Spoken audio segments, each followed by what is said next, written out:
Espera, ahora sí. Muy buenas noches, bienvenidos a otra noche de Pasión Científica. El día de hoy nos acompaña la doctora Mónica Moraes.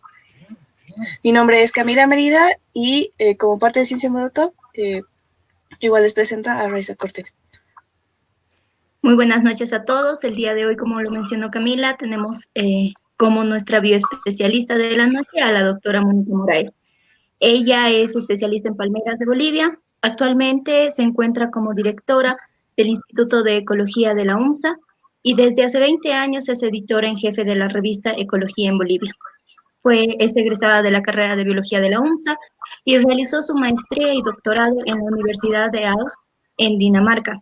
Tiene innumerables artículos científicos, así como libros y capítulos dentro de libros, y es miembro del grupo de especialistas en palmeras y del grupo de árboles de la UICN. Bienvenida, doctora. Muchísimas gracias a las dos. Quiero agradecer a Ciencia Molotov por esta iniciativa y me siento muy complacida de que me hayan invitado para un poquito compartir algunas facetas tal vez de mi trabajo en la universidad.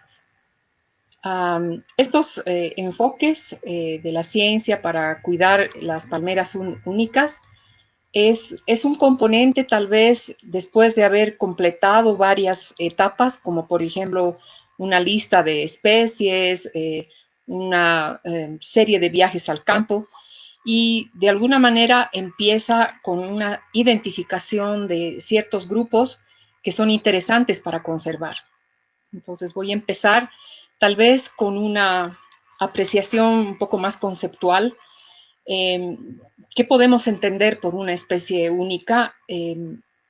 Es para nosotros el endemismo, es una condición de algunas especies, y en biología nos referimos precisamente a aquellas que están restringidas, especialmente en su extensión geográfica, y puede ser a un país, a una región o a un sitio. Entonces sí es considerada única en el mundo. Puede subsistir en ese sitio, en ese lugar, y se desarrolla en adaptación a condiciones y características del sitio. Pueden ser poblaciones muy limitadas en extremo o ampliamente distribuidas. Entonces, teniendo este marco conceptual, también quisiera complementar que al ser una condición, puede ser realmente inclusive considerada muy llamativa. Puede ser una especie, puede ser una familia, puede ser un género, por eso son taxones que consideramos en la sistemática, y que indica una distribución limitada en el ámbito geográfico, pero que además no se encuentra en forma natural en ninguna otra parte del mundo, ¿no? Entonces es realmente, hay una indicación de unicidad o de restricción a nivel geográfico. Por lo tanto, podemos entender que una especie endémica de Bolivia, por ejemplo, como así asignamos esa condición o esa característica, es que se encuentra solo en Bolivia, ¿no?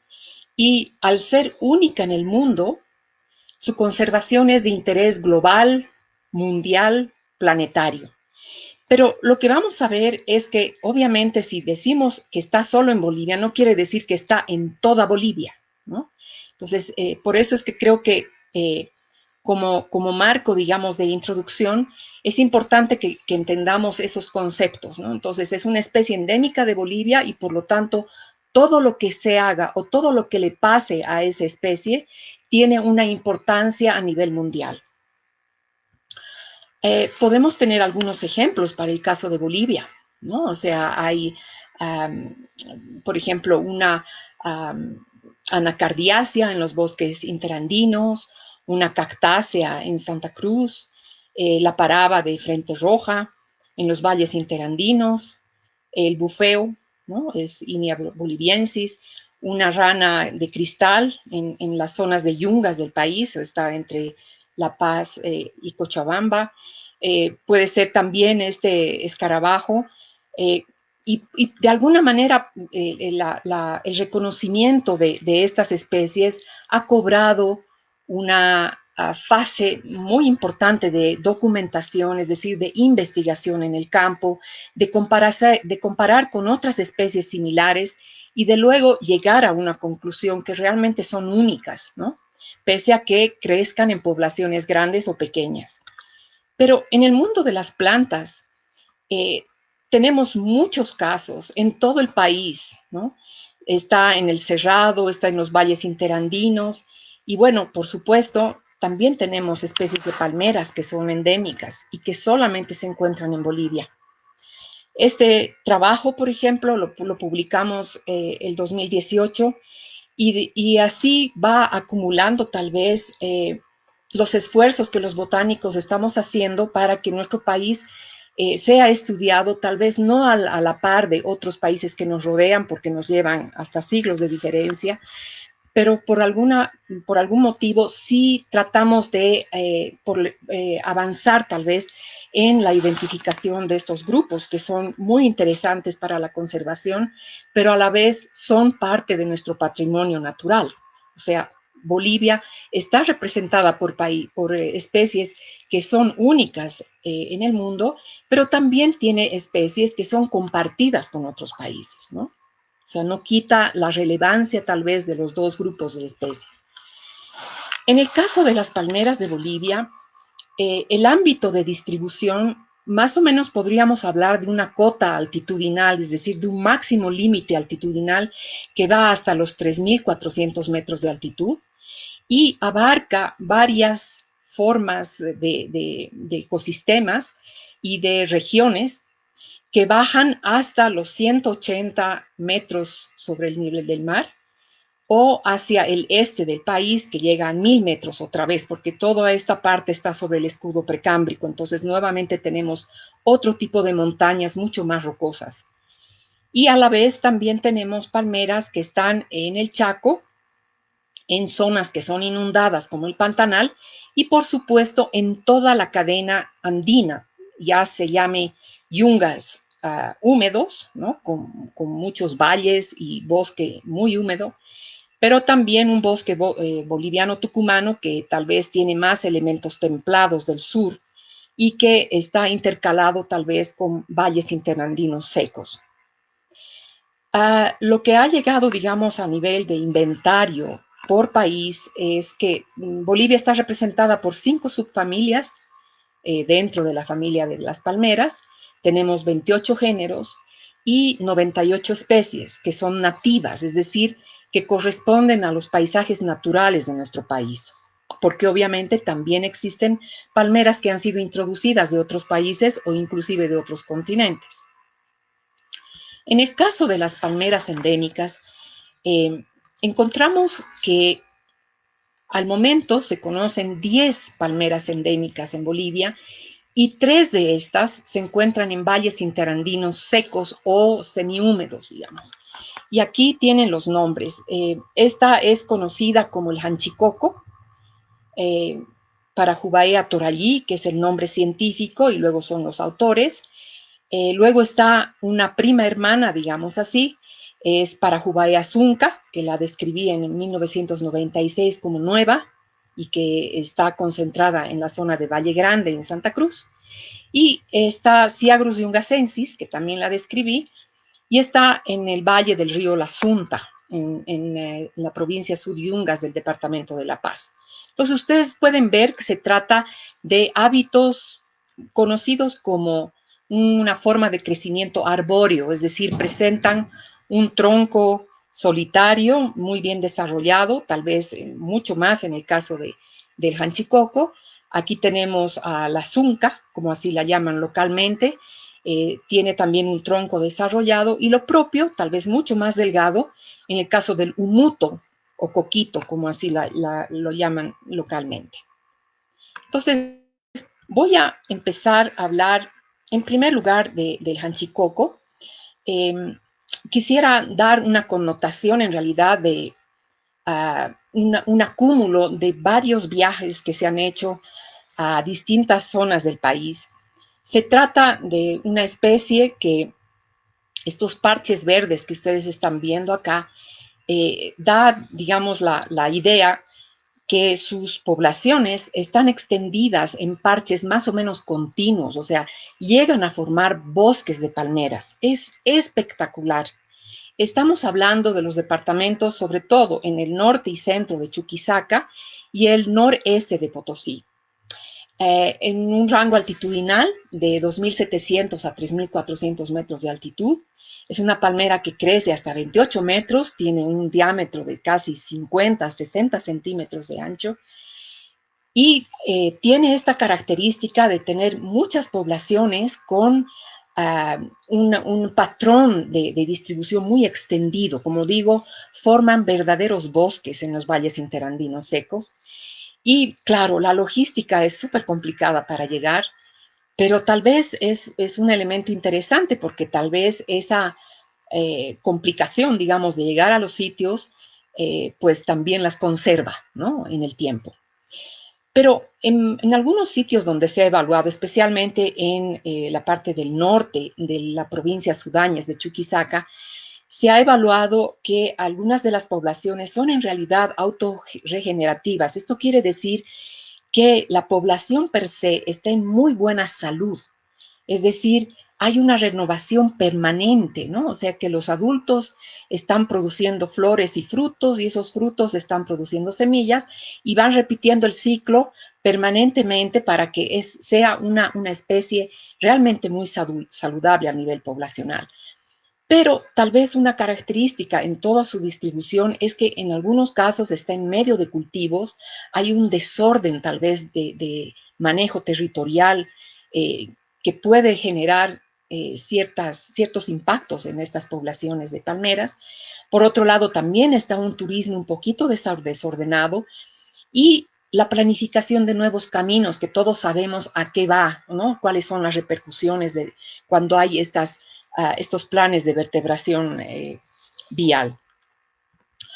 Miren, esta es una fotografía he tomado en los 3 últimos años, he estado viajando intensamente por estos sitios y como ustedes pueden ver, es una formación de bosque donde realmente domina esta especie y ustedes pueden ver que en el horizonte hay la conformación de montañas en forma paralela, ¿no? Esto es precisamente cómo se caracteriza esa parte donde dobla el codo de los Andes hacia el sur, ¿no? Hacia Chuquisaca y hacia Tarija, donde las cadenas montañosas son paralelas entre sí.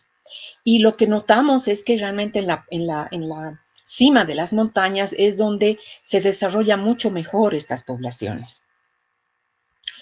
Ahora, esta es una especie muy emblemática a nivel local. Ha sido aprovechada, por ejemplo, las hojas. Claro, ustedes dirán, ¿cómo hacen para voltear, no sé, palmeras que tengan 28 metros? En realidad, muchas veces las hojas se caen, ¿no? O hay caída de los árboles de los adultos porque hay rayos, hay muchos elementos que juegan una dinámica muy interesante y que definitivamente no se ha tenido que voltear árboles, por ejemplo. Entonces, de las hojas se hacen cestas, de las fibras de las hojas se hacen sogas, esas mismas sogas sirven para atar tal vez estructuras de las construcciones que son más rústicas, ¿no? Que son más de la parte rural.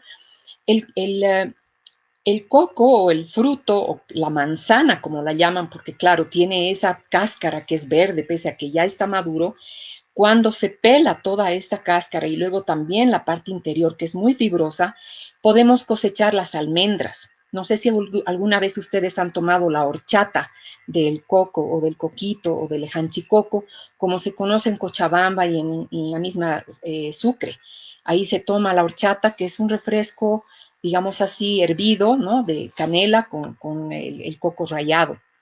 Y claro, hay también fauna que está asociada a estas poblaciones, como es el oso de anteojos, y hay muchas investigaciones que están en curso precisamente documentando la presencia de Tremartus ornatus, ¿no? Que es la especie del oso andino o oso de anteojos, como se lo conoce. Hemos preparado precisamente un trabajo en el 2017 donde más o menos recopilábamos todos estos aprovechamientos o estos usos que localmente la gente le asigna a esta especie. El proyecto que hemos iniciado con este género, con el género Parajubaea, es interpretar tal vez esta interacción entre poblaciones que de repente hasta estemos mostrando algunos híbridos porque tenemos dos poblaciones que son endémicas en el país y de repente podría ser que mantengan algún intercambio todavía. Bueno, hemos coleccionado mucho material entonces en el campo y hemos empezado a registrar obviamente todos los viajes que hemos realizado. Y finalmente también se va a hacer una evaluación de estas poblaciones que tengan implicaciones filogenéticas o evolutivas. Hemos establecido desde el 2016 un convenio entre la UNSA y esta universidad en Canadá. Se ha hecho un trabajo de 7 viajes al campo, realmente impresionantes estos viajes, con registros de nuevas poblaciones en Chuquisaca y también con colecciones y material destinado a la evaluación molecular y genética. Y bueno, entre el 2018 hasta el próximo año está en curso el análisis ya molecular y bueno, siempre tenemos estos modelamientos o interpretaciones de todas las técnicas que se están aplicando precisamente para aprender su filogenia y su evolución. Los resultados preliminares hasta el momento es que como tenemos esta especie en Valle Grande, está marcada con rojo, nos habla que la Parajubaea zunca o la zunca como se la conoce, es muy consistente a nivel de especie, o sea, se la ha tipificado y es consistente a nivel genético y molecular. Pero en el caso de Parajubaea, que está con todo este conjunto, tenemos 3 manchas en verde que podríamos reconocerlos como grupos bien definidos genéticamente y una de ellas está precisamente en el área natural de manejo integrado, el Palmar, que está en el norte de Chuquisaca. Y el otro grupo, que está en el noreste de Potosí, compartido tal vez con el oeste de Chuquisaca, pertenecería a otro grupo. Pero todavía estamos notando que hay muchas mezclas tal vez genéticas y entonces no permite separarlas tan fácilmente entre especies, ¿no? Entonces, también hemos contribuido para guiar tal vez el modelamiento del análisis demográfico, es decir, de todas estas poblaciones que hemos encontrado, porque hay que considerar que en realidad estas dos especies son consecuencia del levantamiento de los Andes, ¿no? Y se supone que el rastro inicial o de origen de del Hanchicoco y de la Zunca se fue derivando más o menos desde el este del continente, en la mata atlántica del Brasil. Entonces ha avanzado a lo largo de este territorio antes de que levanten los Andes y cuando empezaron a levantar, por eso empezaron a tener este fraccionamiento tal vez entre poblaciones distintas.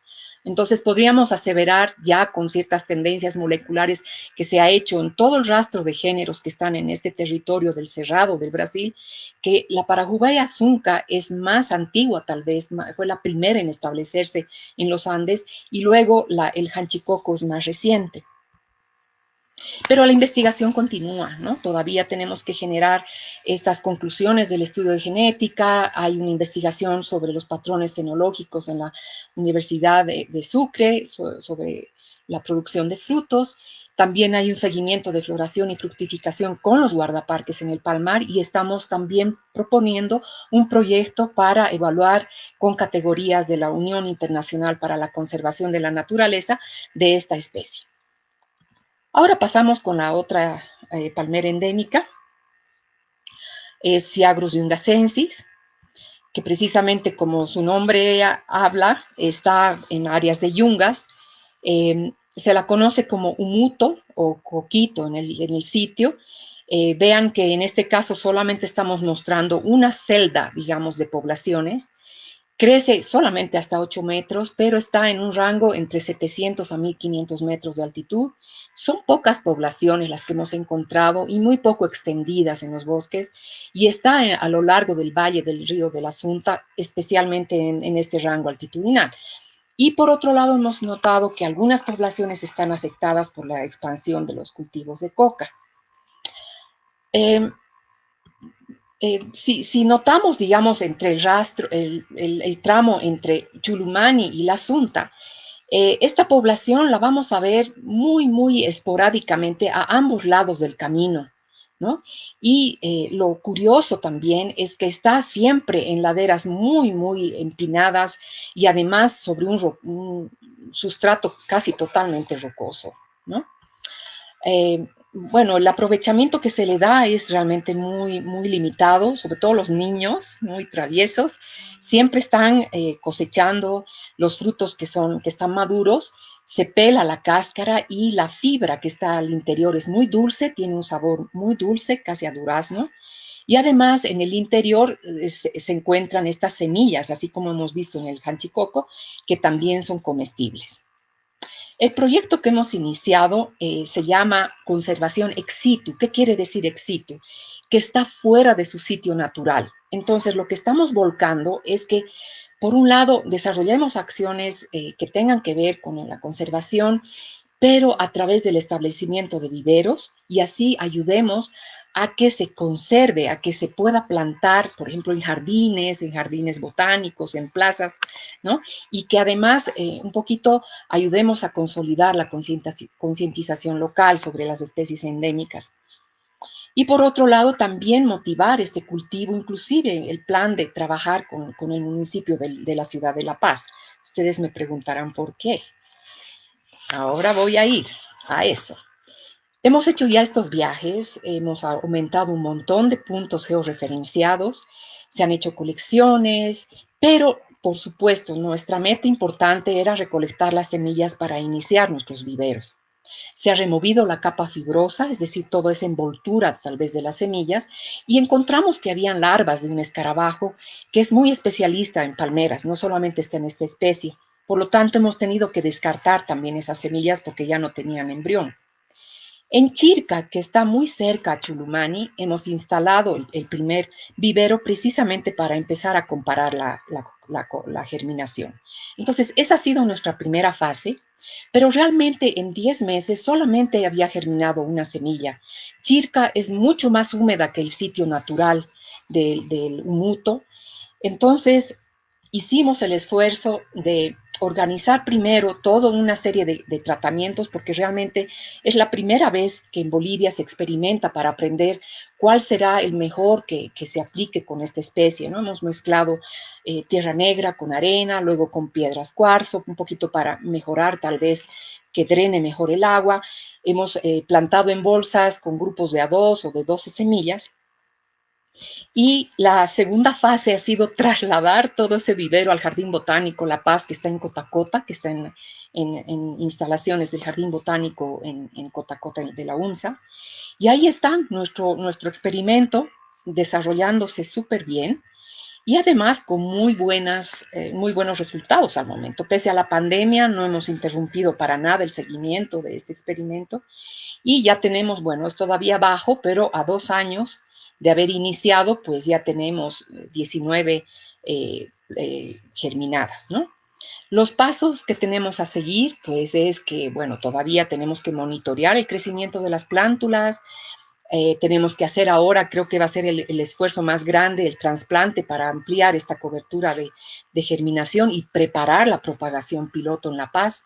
Instalar un vivero en Yanamayo, también queremos hacer eso, la difusión de las técnicas de germinación y propagación y por supuesto la vinculación con el municipio de La Paz para difundir la opción de plantar esta palmera única de Bolivia en jardines de La Paz. ¿Qué les parece? Sería maravilloso. Miren, aquí esta es la planta que está en mi casa. Hace 2 años tenía 1 metro más o menos, ahora tiene casi 4.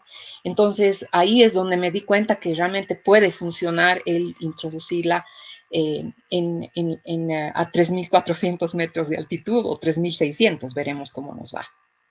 Entonces, casi llegando a nivel de un poco conclusiones, cuando se hace conservación y hablamos, por ejemplo, de especies únicas, es importante que hayan esfuerzos integrados y puedo resaltar 2 juegos de esfuerzos que se están haciendo. Por un lado, esta investigación biológica está produciendo información que luego es transmitida a otros sectores. Por ejemplo, con el caso del Hanchicoco, estamos trabajando lado a lado con el área protegida, el Palmar en Chuquisaca, con los grupos de guardaparques, con las comunidades locales y, por supuesto, con las autoridades de municipios, que son los que toman decisiones. Entonces, es muy importante esa vinculación local. Y en el caso del Umuto, en Suyungas de La Paz, estamos trabajando con las comunidades locales, la cooperación internacional y los investigadores, porque se está haciendo realmente una red de investigación. Y por eso también quiero realzar ese componente, ¿no? Que son equipos de trabajo, tanto en campo como en laboratorio y viveros, porque el laboratorio para el caso del análisis genético y molecular es impresionante cómo nos estamos nutriendo tal vez con esa información y todas esas interpretaciones a nivel filogenético y evolutivo. Pero ahí está la alianza entre universidades, investigadores y becarios. Bueno, es simplemente hacer un corolario en este sentido. Todo esfuerzo que se hace para cuidarlas no solo es por nuestro país, ¿no? No es solo por apuntar que, bueno, es importante cuidarlas. No se olviden que el Hanchicoco ahora es símbolo patrio, está en el escudo boliviano, sino que además haya una repercusión global.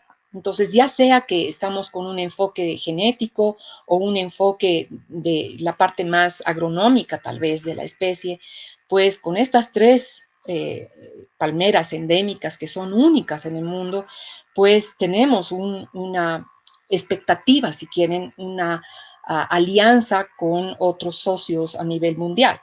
Y esto hace tal vez que la relevancia o el mismo impacto que vamos generando con nuestros resultados no solamente tiene, así como ustedes están atendiendo esta presentación, digamos, podemos también publicar, va a tener una audiencia que es más científica, sino también va a haber una búsqueda a nivel del mundo, ¿no? de todas estas organizaciones que están buscando darles la voz a las plantas, porque ellas no hablan, no gritan, no tenemos esas expresiones, pero tenemos que aprender a reconocer cuándo están bien estas poblaciones y cuándo están mal, ¿no? O sea, como biólogos tenemos también que desarrollar esas destrezas.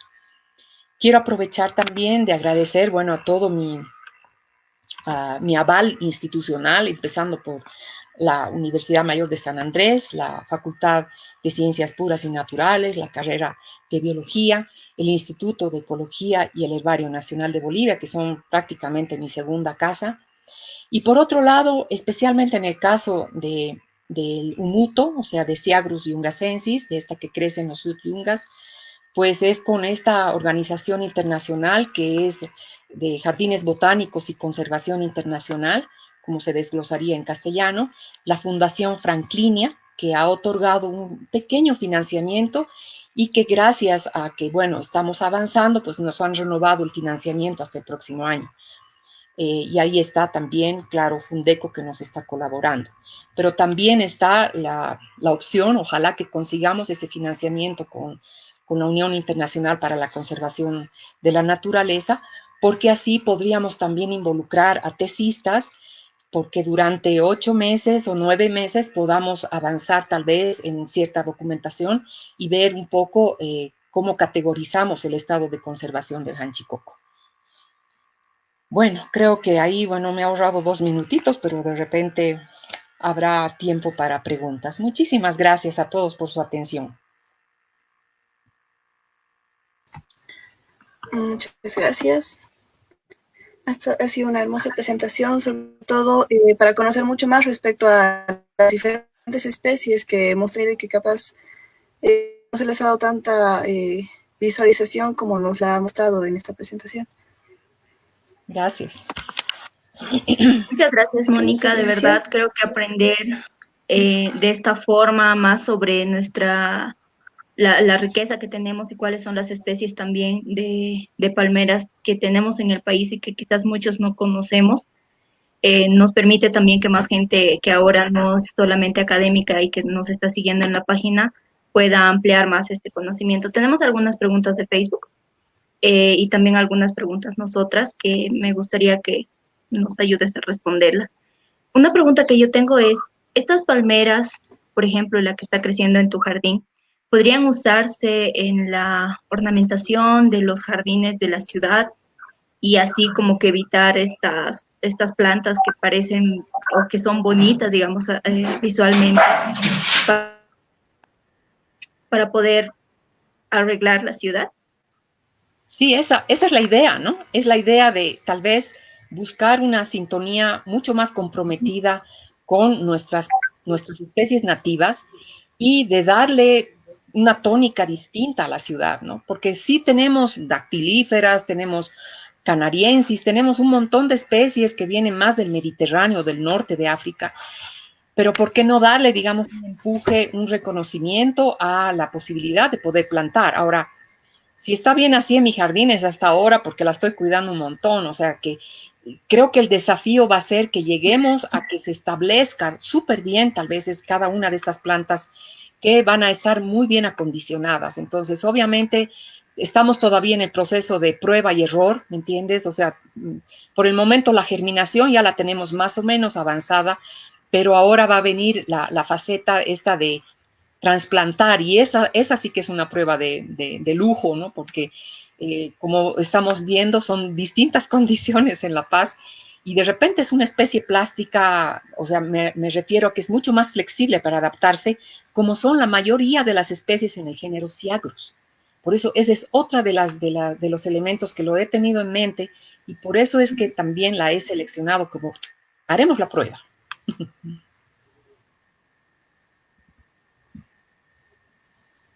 Wow.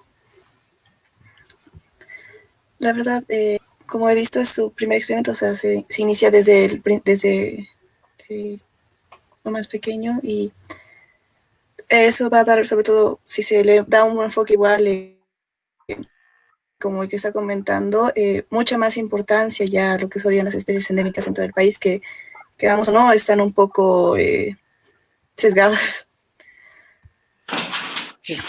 Podemos pasar entonces a las preguntas de Facebook. Tenemos una aquí. ¿Se sabe el estado de conservación de estas especies endémicas? Sí, en el caso de la zunca, ya ha sido evaluada porque un alemán hizo su maestría precisamente en la documentación de la estructura poblacional. El caso de la zunca que está en Valle Grande está con problemas de regeneración. Definitivamente tiene muchos problemas, no se instalan, no se establecen las plántulas y esa está en estado amenazado, o sea, EN, como es según las categorías de la UICN. Para el caso de Ciagrus yungacensis, no, precisamente estoy en eso.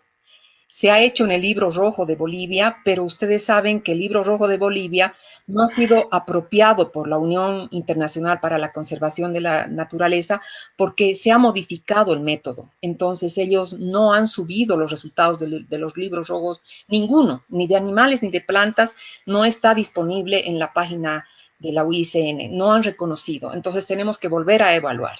Entonces ya he completado para Ciagrus yungacensis y está en estado vulnerable, no está amenazado.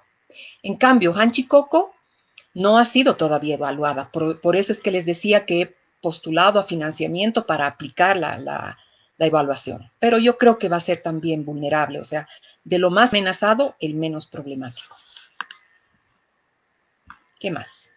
Oh, muchísimas gracias, Mónica. Tenemos otra pregunta y dice, ¿por qué es importante preservar estas especies en el ecosistema? Bueno, ya lo dije, en realidad el ecosistema parece que hubiera sido el que le ha dado las condiciones para que se adapten estas poblaciones.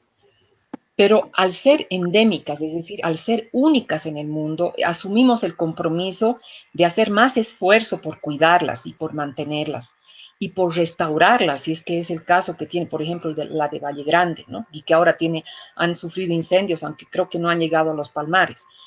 Entonces, esa es la gran importancia, ¿no? O sea, que están adaptados a esos ecosistemas que son nativos, pero al ser únicas, asumimos el compromiso de hacer más esfuerzos por cuidarlas.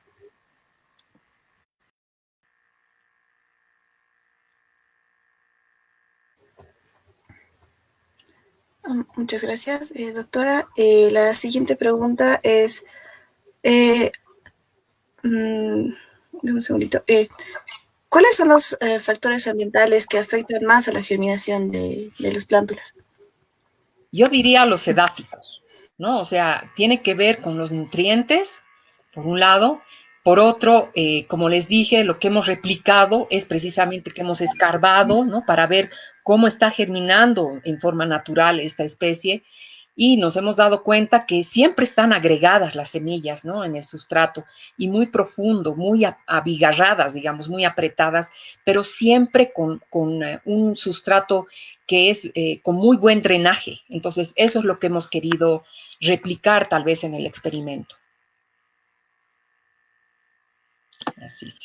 La siguiente pregunta tiene que ver con los municipios y dice, ¿alguno de los municipios ya tiene viveros establecidos o bancos de semilla? No, no, porque creo que está todavía ausente. Tal vez en Valle Grande está más desarrollada esta idea de es endémica a Valle Grande y es endémica en el mundo, es única en el mundo. En el caso de Chuquisaca, no tienen tanto ese reconocimiento, tal vez, ¿no?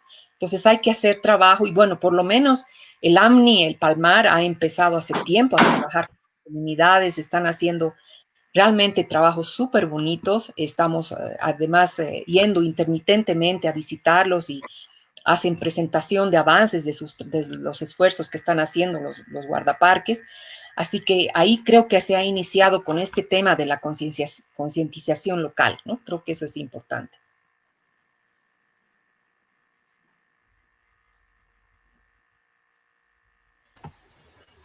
Bueno, como ellos, bueno, empezar como desde lo poco. Aquí tenemos otras dos preguntas.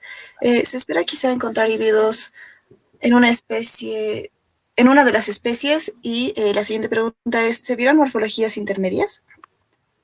En realidad, las morfologías no, pero sí la parte molecular. Y precisamente a eso me refería cuando les dije que se encontraron todavía elementos mezclados a nivel molecular. Entonces, eso es lo que no nos permite todavía transparentar en forma más contundente, digamos, la separación de estas especies, pero sí se ha notado que en algunos casos hay como la combinación molecular de ambas entidades, digamos, así las diría. Tenemos otra pregunta que dice, ¿se sabe qué animales dependen de estas palmeras? Bueno, ya les dije, en el caso del janchicoco es emblemático el osito de anteojos, ¿no? Pero también las ardillas, roedores, también utiliza muchas veces las fibras o el descarte, lo que se descarta, por ejemplo, de la cosecha de frutos a chanchos, al ganado, ¿no? O sea, se aprovecha a reciclar lo más posible, digamos, ¿no? Pero a nivel de la fauna silvestre, sí tenemos muchos roedores, entre ellos hay varias especies de ardillas, hay loros también que predan, especialmente cuando los frutos están empezando a madurar, por eso la gente no le gusta, digamos, que se acerquen las bandadas de loros. También está el osito, hay tal vez esos son los principales. En el caso de Ciagrus yungasensis, tenemos más reportes, no se han hecho estudios así, por ejemplo, cámara trampa y cosas así no se han hecho, pero lo he dicho al revés, ¿no? Cámaras trampa. Eh, no tenemos mucha documentación, pero sí tal vez que la gente local nos ha contado, ¿no? Que hay siempre ratoncitos, ¿no? Y ardillas que están predando. Ya, súper. Bueno, Mónica, muchísimas gracias. Perdón. Muchísimas gracias por toda la explicación, por responder también a las preguntas que ya las han mencionado. Ahora como parte de la Noche de Pasión Científica y también para que la gente pueda conocer un poquito más a los biólogos, conocernos no desde una visión enteramente académica, sino algo un poco más empática, vamos a hacer un pequeño juego que hemos estado realizando durante estas noches. Así que voy a compartir mi pantalla y por favor me avisan si se ve.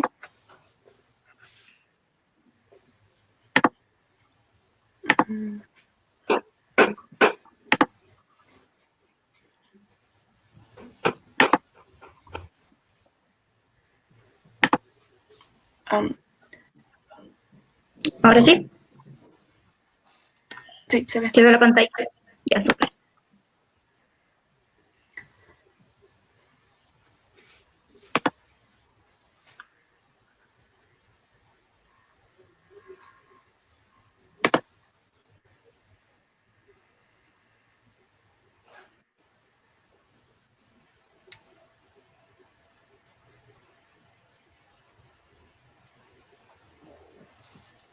Bueno.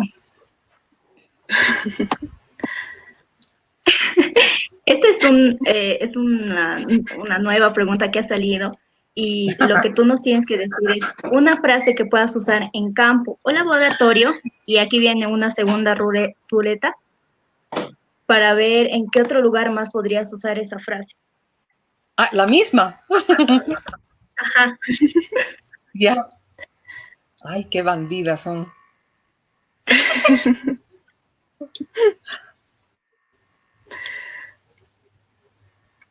Y en la clase. Clase. En una clase. ¿Qué frase podrías usar en campo o en laboratorio y en una clase? Una bien moderna. Sacaremos una foto con el celular. En realidad, la vivencia de ahora trabajar en el campo no es pues como era en mis tiempos, realmente era en el campo. O sea, se me hubiera ocurrido, por ejemplo, una de, no te pongas todavía las botas de goma, primero vacía, por ejemplo, ¿no? Porque siempre había un bicho ahí adentro.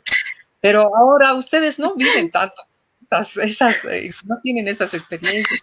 Pero creo que lo que siempre está a mano es el celular. Miren, son fotos espectaculares, son videos, hemos registrado tantas cosas en campo con mis estudiantes que creo que, lo siento, pasame el celular, sacaremos foto. Así nomás es. Ahora, es más tecnológico. Qué desilusión. No, Mónica, muchísimas gracias realmente por todo. Hay algunas preguntas más, pero que también estuvieron como el resto de la charla. Quizás las personas no lograron ver toda la charla. Okay. Y tenemos o sea, te voy a hacer dos preguntas más que está relacionado a lo de genética, si las puedes responder. Una es, ¿dónde está? ¿A qué espera, qué resultados espera a partir de los análisis genéticos que hizo? ¿O cómo se proyectan esos resultados? Claro, lo que queríamos era, primero, que estén bien separadas las especies, o sea, que no tengamos una confusión a nivel de reconocimiento de lo que taxonómicamente teníamos interpretado. Entonces, como hemos volcado ahora una combinación de todo el conocimiento molecular vigente también, esperamos que encontrar ¿cómo se dice? El eslabón entre la especie más derivada del janchicoco y el ancestro que proviene de la costa atlántica del Brasil. Y creo que ya lo hemos encontrado. Entonces, de alguna manera, eso es lo que estábamos postulando, ¿no? Para primero tener esta, tal vez, separación, corrido, digamos, del DNA y ver si las particularidades entre todas las poblaciones que hemos muestreado están mostrando los mismos patrones, ¿no? Pero hay de una mancha que estamos tremendamente ansiosos de conocer el resultado, es en un lugar donde les contaré que he sido la primera mujer que ha llegado a ese lugar. Es súper difícil, yo creo que a la vuelta casi me he muerto, no me sujetaban los tobillos, realmente ha sido un esfuerzo terrible, pero he acampado en la base del palmar. Cuando acababa de caer una nevada, o sea, no saben los sacrificios, pero valió la pena. Y como está tan aislada esa mancha, estamos tremendamente a la expectativa de saber cuál será el resultado. Y entonces en 1 mes y medio recién nos van a llegar, que demora mucho, ese es el problema, ¿no? Es realmente asombroso cómo nos describe su proyecto y la emoción que igual va a estar viendo todos los que están dentro de la charla respecto a el poderío y toda la emoción que da la investigación y sobre todo que normalmente no dirían que hacer ciencia es tan arriesgado. Muchas gracias, doctora. A ustedes, muchas gracias a todos por su atención. Bueno, la próxima semana igual vamos a continuar con estas noches de pasión y ya quizás en un mes la doctora nos pueda decir sus resultados ahí o dentro de un poco más de tiempo. Muchísimas gracias, Mónica, de verdad, y felicidades por todo el trabajo que haces. Agradecemos también a toda la gente que ha estado acá viéndonos. Si quieres decirnos algo más, Mónica, antes de cerrar la transmisión. Es la mejor carrera, discúlpenme, pero biología. Gracias. Gracias, Raiza. Gracias, Mónica. Chao, chao. Gracias a todos. Muchas gracias.